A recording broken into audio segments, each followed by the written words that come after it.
Estaba apoyado en el mostrador de una taberna clandestina de la calle 52, esperando que Nora terminara sus compras de Navidad, cuando una joven menuda y rubia se me acercó. Su cara y su cuerpo, enfundado en un traje exporta azul grisáceo, causaban una impresión satisfactoria. ¿Es usted Nick Charles?, preguntó. Si respondí, soy Dorothy Winant. Es posible que no se acuerde de mí.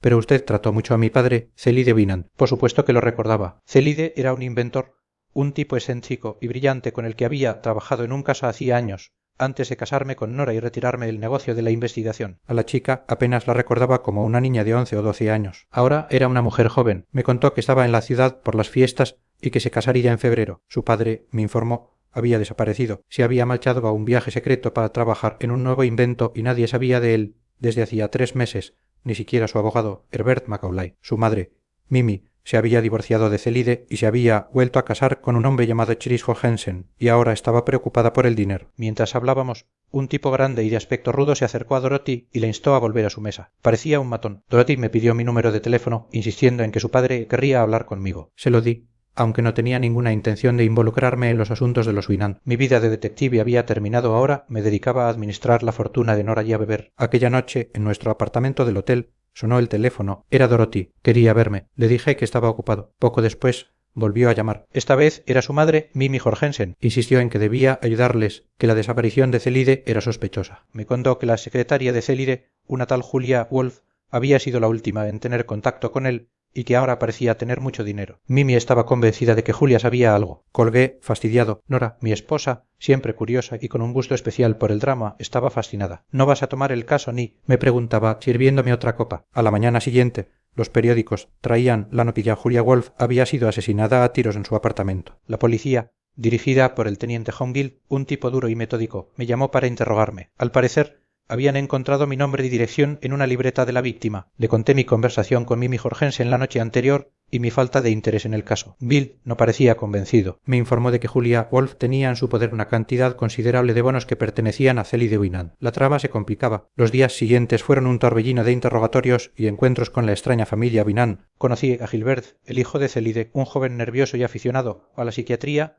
que no paraba de analizar a todo el mundo con una jerga freudiana insufrible. También volví a ver a Dorothy, cada vez más angustiada. Mimi, por su parte, no dejaba de llamarme, alternando súplicas con amenazas veladas. Apareció en nuestro apartamento con su nuevo marido, Chase Jorgensen, un hombre de aspecto rudo y modales toscos que parecía más interesado en el dinero de Mimi que en cualquier otra cosa. El abogado de Celide, Herbert Macaulay, me contactó. Era un hombrecillo nervioso que parecía abrumado por la situación. Me confirmó que Winant había desaparecido misteriosamente y que Julia Wolf, antes de morir, le había estado presionando para que le entregara más dinero y bonos en nombre de Celide. Mientras tanto, un gánster llamado Sepp Morelli irrumpió en nuestro apartamento, pistola en mano. Me acusó de saber dónde estaba Julia Wolf, con quien al parecer tenía una relación. La conversación fue tensa, pero logré convencerlo de que yo no tenía nada que ver. Poco después, el teniente Guild apareció y se produjo un tiroteo en el pasillo. Morelli resultó herido y arrestado. Guild estaba convencido de que él era el asesino de Julia, pero yo no estaba tan seguro. Morelli no parecía el tipo de persona que mataría a la mujer que amaba. La presión sobre mí aumentaba. Bill me seguía a todas partes, convencido de que yo sabía más de lo que decía. La familia Winant no dejaba de acosarme. Nora, disfrutando del espectáculo, me animaba a resolver el misterio, organizando fiestas y cenas con todos los implicados para que yo pudiera observarlos. Unos días después recibimos una visita inesperada al Arthur Nunnim, un exconvicto de aspecto miserable. Afirmó que sabía quién había matado a Julia Wolf y que estaba dispuesto a hablar a cambio de dinero. Antes de que pudiera contarme algo, se marchó asustado al ver que la policía vigilaba mi edificio. Poco después, lo encontraron muerto a tiros. El teniente Guild, cada vez más frustrado, me consideraba casi un cómplice. La clave del misterio parecía estar en el paradero de Celide Winant, el hombre flaco del título, como lo llamaban por su complexión delgada. ¿Estaba vivo o muerto? Si estaba vivo, ¿por qué no aparecía? Si estaba muerto, ¿quién lo había matado y por qué? Decidí empezar a investigar por mi cuenta, más por librarme del acoso de Guild y la insistencia de Nora que por verdadero interés. Empecé a indagar en la vida de Julia Wolf. Descubrí que además de Morelli tenía otro amante, Christian Jorgensen, el nuevo marido de Mimi. Las piezas empezaban a encajar de una forma extraña. Jorgensen, al parecer, había sido el primer marido de Mimi, antes incluso que Winant. Se habían reencontrado y vuelto a casar recientemente. Una noche, mientras estaba en una de mis tabernas habituales,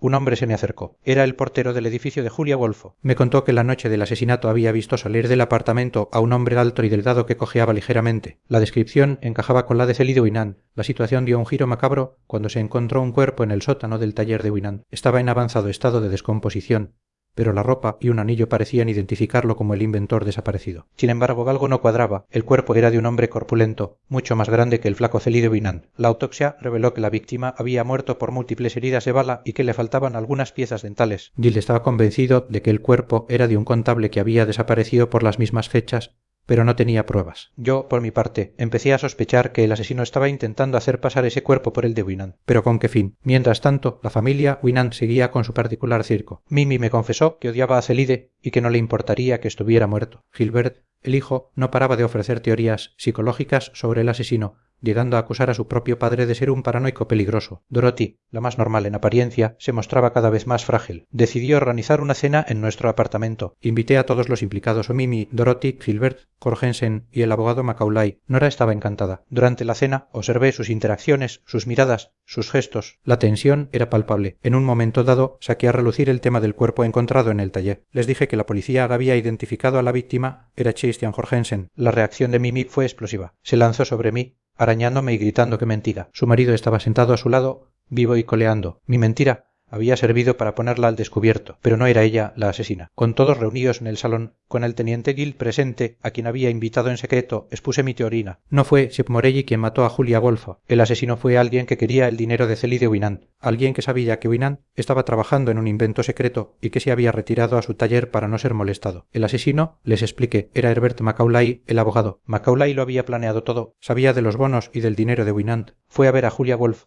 su antigua amante, para que le ayudara a conseguir el dinero. Pero Julia, al ver la oportunidad, decidió quedarse con todo y lo traicionó. Macaulay, furioso, la mató. Luego, para desviar las sospechas, intentó incriminar a Morelli. También mató a Nunin porque éste sabía demasiado sobre su relación con Julia. Pero el plan principal de Macaulay era quedarse con la fortuna de Winant. Para ello, necesitaba que Célide estuviera oficialmente muerto. Por eso mató a un hombre cualquiera, un antiguo socio suyo con antecedentes penales llamado Torin. Le puso la ropa y el anillo de Winant y lo enterró en el sótano del taller, esperando que el cuerpo fuera identificado como el del inventor. La cojera era una pista falsa que él mismo había filtrado a través del portero. Mientras exponía mi reconstrucción de los hechos, Macaulay, pálido como un muerto, intentó sacar una pistola, pero Bill y yo fuimos más rápidos. Se derrumbó y lo confesó todo. El hombre flaco, Céline Winant, nunca había estado desaparecido realmente. Simplemente, fiel a su naturaleza excéntrica, se había encerrado en su taller para trabajar, ajeno al caos que su desaparición había provocado. El caso estaba resuelto. Nora estaba un poco decepcionada por el final del drama. Yo, por mi parte,